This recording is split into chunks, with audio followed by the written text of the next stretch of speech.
Jamaah, oh jamaah. Alhamdulillah. Alhamdulillah jamaah masih di Islam itu indah. Nah jamaah yang ada di rumah pasti udah gak sabar kan pengen pertanyaannya dijawab oleh guru-guru kita. Makanya langsung aja kita masuk ke segmen Tanya Dong Ustadz. Kami semua tanya dong Ustaz.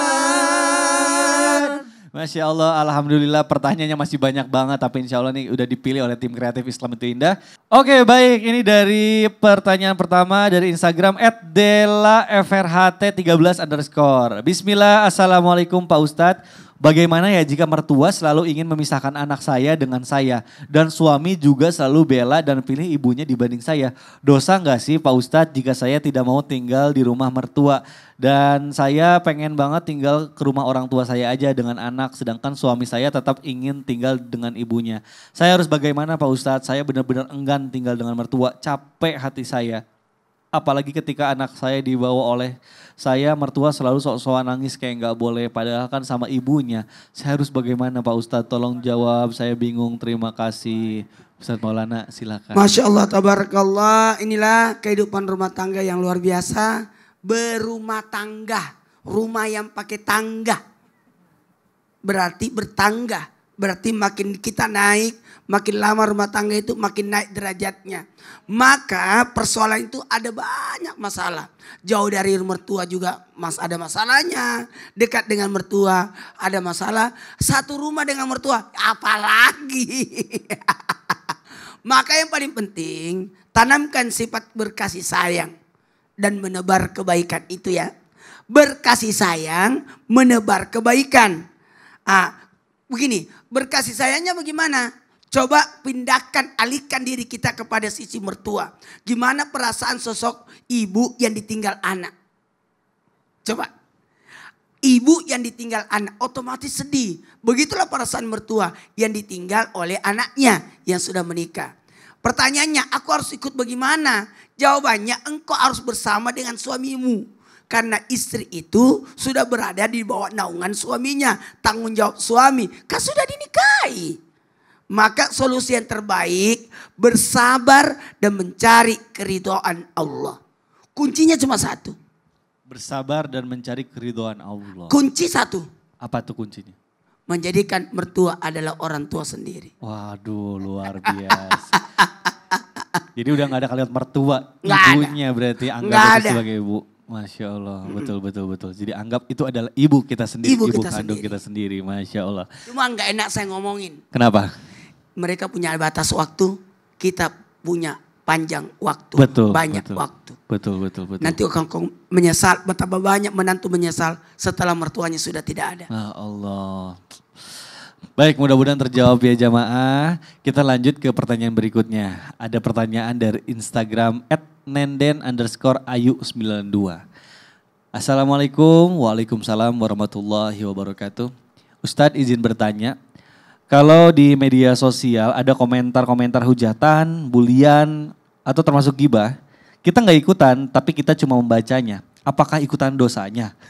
Yang katanya kalau ada yang gibah itu dosa, kita yang denger aja juga ikut dosa. Secara media sosial kita yang baca-baca doang, apakah sama dosanya? Terima kasih. Wassalamualaikum warahmatullahi wabarakatuh. Ini mewakili pertanyaan saya. Boleh dijawab Bunda Tuti? Mewakili lagi. Betul. Allah. Banyak banget Kadang kita suka pertanyaan. baca tuh komentar-komentar Oh, iya. gitu kan kemarin. Saya nonton. Gimana Bunda? Baik Kak Mikdad, ini kita hidup di era modernisasi, di era digitalisasi. Betul. Tidak bisa kita melepas dari yang namanya media sosial. Hampir kebanyakan kita memiliki, maaf ya, mobile atau handphone. Maka ketika kita menyikapi ada bahasa atau head speech. Maaf Ustadz Maulana ya, saya bicara head speech itu adalah Aspek bulian. itu adalah Ya. sesuatu yang silakan Bulian dilanjut. atau hujatan atau menggibah ya. Kita sebagai orang muslim yang mengetahui kotor hati itu bisa jadi dari kita menggibah. Selagi kita hanya membaca, tidak ikut berkomen, tidak ikut menghujat, tidak ikut membuli, kita nggak dosa, hanya membaca. Di WA suka ada postingan-postingan, ada yang baik, ada nasihat ataupun ada bulian. Tetapi ketika ada bulian, berarti kita sudah tahu itu tidak baik, jangan kita lakukan. agar kita tidak berdosa. Ini kan pertanyaan dosa atau tidak membaca medsos, ada bully atau hujatan. Maka tidak berdosa kalau kita tidak ikut. Dan cara kita menasehati orang yang memunculkan masalah sehingga dijadikan bulian, ketika kita menasehati pun harus dengan cara yang baik. Bagusnya kita face to face atau DM. Nah, tapi kalau misalkan kita juga ikut menasehati, berarti kita mempermalukan menasehati di depan banyak orang. Nah, bisa jadi itu menjadikan malah bumerang kepada diri kita.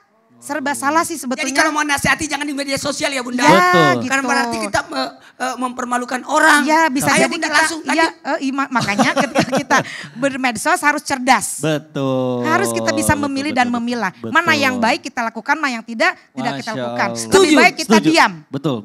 Man kana yu'minu billahi wal yawmil akhir. Faliyakul khairan aw liyasmut. Lebih baik kita diam. Masya Allah. Lewat aja. Jadi sekarang nih kita harus memiliki filter lebih ya dalam bersosial media. Karena aduh luar biasa ini media sosial nih setiap hari ada aja. Jarimu jerujimu. Wah jarimu jerujimu. Kalau dulu mulutmu. Harimaumu.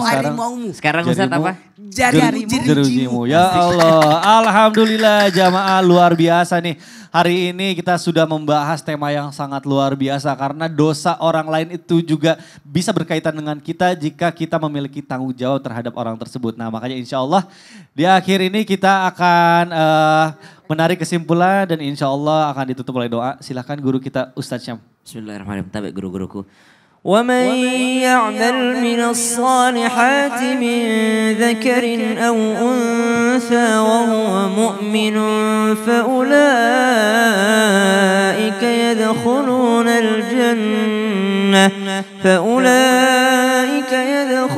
الجنة ولا يظلمون نقيرا.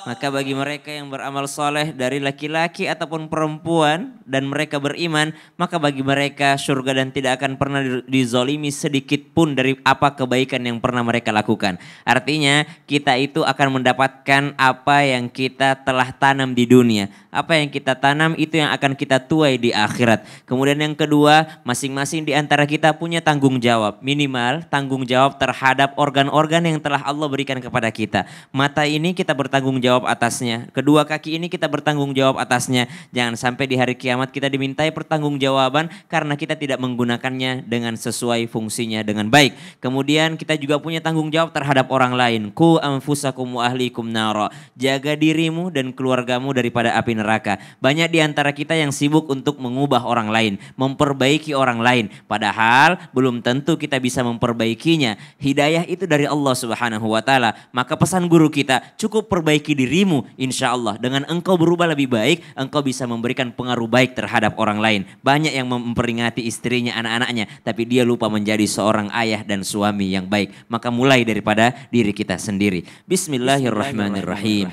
Alhamdulillahi Rabbil Alamin. Allahumma salli ala Sayyidina Muhammadin wa ala alihi wa sahbihi wa sallim. ربنا تقبل منا إنك أنت السميع العليم وتب علينا يا مولانا إنك أنت التواب الرحيم ربنا ظلمنا أنفسنا وإن لم تغفر لنا وترحمنا لنكونن من الخاسرين ربنا هب لنا من الصالحين ربنا هب لنا من أزواجنا وذرياتنا قرة أعين يا الله berikanlah kami hadiah daripada pasangan dan keturunan kami yang menjadi penyejuk mata kami, yang membuat air mata kami menetes karena kebaikan anak dan pasangan kami ya Allah. Waj'alna lil muttaqina imama. Rabbana atina fid الدنيا حسنة وفي الآخرة حسنة وقنا عذاب النار. Ya Allah, sebagaimana Engkau kumpulkan kami dengan keluarga kami di dunia, maka kumpulkan kami kembali di Jannatul Firdaus. Wa sallallahu ala sayyidina Muhammad walhamdulillahi rabbil alamin. Amin amin ya Allah ya rabbal alamin. Ya Allah, mudah-mudahan ilmu yang kita dapatkan di pagi hari ini bermanfaat untuk kita semua. Sekali lagi saya ingin berterima kasih sedalam-dalamnya kepada guru-guru kita, kepada jamaah yang sudah menyaksikan Islam itu indah. Akhir kata saya Mikdad Adausi mohon undur diri. Mohon maaf apabila ada salah-salah kata. Wabillahi taufik wal hidayah. Wassalamualaikum warahmatullahi wabarakatuh. Waalaikumsalam warahmatullahi wabarakatuh.